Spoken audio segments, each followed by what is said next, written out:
Gure ama hona etor zanen, 1930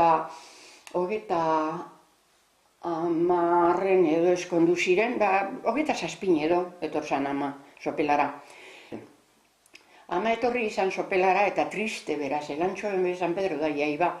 Eta San Pedroko jaiek eta bera hemen sopelan egon behar eta triste egon behar eta baina, bueno, euren zerinekin eta arratzalden Ausa Andrek esan niotzen Eliseia ira ala romeria eta jo no esaten nion berak, osea, berak ez eule gure, berak tristeze baino ezakon. Baina, bertoko bat, gero honen unan eta ama Sara letxerei euden, eta letxereri bere berbein eta beste kriedaran bateri edo zeren eta topa esan lagune, pere Usabandre topa esan lagunek eta urte nion erromerire, plazara, urte nion.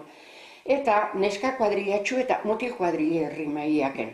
Eta mutiletariko batek esan nion base, gaur goixen mesara jona zenen, ontsia una korrora heldu da neskatile ikusi do Sevillan uneko bentanan.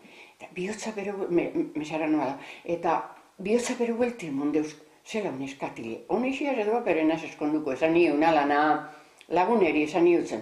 Eta ordu nama vuelta eta esan niotzen base, perdone, pero aquí entre amigos hablamos castellano. Eta amak erantzun niotzen, txotxo, haitxegiputze eta ama bizkaitxarren alabinaz gero, alabi ganera. Segure amak, laro eta zurtek aziltzanen bere alabi eta lixi eta umi esateion, elantxobeko eran esateion.